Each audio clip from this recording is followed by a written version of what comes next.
So if I was going to say on a scale of 1 to 10, what are the chances Phil Jackson would be an NBA coach again? What would you say? 0. What about scale of 1 to 10, president or general manager? Well, that's to be determined. I mean, who would have faith in me? I've never done it before. It would require a lot of faith to turn over an operation like that, someone who hasn't done it. But I think I can have an influence in the game there. Coaching superstars, a whole different thing than coaching other kinds of players. Heat coach Eric Spoelstra has a lot of talent on his team right now. He's been managing that extremely well for a couple years now. Do you see any similarities at all between the way he coaches and the way you coached? I like his attitude on the floor. I like his discussion with his players. You know, he seems to be a reasonable, calm, cool, collected cat, and I like that about him. I know you've gotten the Kobe versus Jordan question over and over and over the years, but what's the final analysis? Michael was, what, 27 or 26 when I started coaching the team. Kobe's 21. Big difference. 5 years it makes in a young man's life. Kobe, when he gets on fire, is probably one of the hottest players I've ever seen. And he'll search for that sometimes to the detriment of the team. Michael was probably more of a steady scorer in the process. I had seen him go on and get lit up in fourth quarters before. Sometimes it's been remarkable. But, you know, Kobe had that 81-point game or something that just, you know, took everything over the top. In your book, you at times call Kobe stubborn, hard-headed, selfish. Yeah. You said plenty of complimentary things too, but when the cameras aren't rolling, when he's just by himself, what do you think he's actually going to have to say when he reads all of that stuff? Oh, I sent him a book last week because I wanted him to read it firsthand.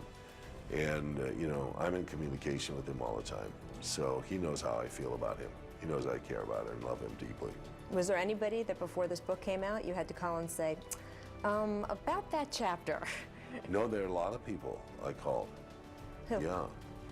I called my daughter Brooke. You know, I had to talk to her about a situation that I, remark upon in the book. I talked to Michael, situation that, you know, the retirement, when Mike went to baseball. There are quite a few people that alerted. You say at one point in the book that when Shaq and Kobe were fighting, you had a dream about spanking Kobe and smacking Shaq. How do you think that line's going to play? Kobe's like a son to me in that way. I wanted to mold him in a certain way. There was the resistance between that father-son type of relationship that we had, and we finally agreed that there was a way he could play the game the best. With Shaq, it was, you know, he's a grown guy. He'd been around the league. We've known each other. We played against each other. And, had battles. We had a friendship that went back to a time we went down to Brazil together. We did a basketball clinic in Brazil. So Shaq was someone as an adult. So I guess that kind of makes that dream what it is. I know that dream is mostly a metaphor for other things, but if you actually did walk up and smack Shaq, what do you think the fallout would be?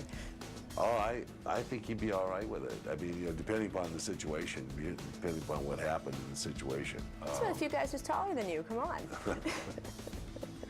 No, he was. Shaq was always good. He was always good that way. Where does he rank among the players that you've coached? Oh, well, he's the best center I've ever coached. I mean, Shaq's power and dominance is just remarkable. 11 rings. Is there going to be a 12th in one capacity or another? I mean, you've got 2 more as a player, too. That's not on the cover of the book. Rings as an NBA player, coach. I don't know what's going to happen in the future. That's left to be determined. We'll be watching. Trust me.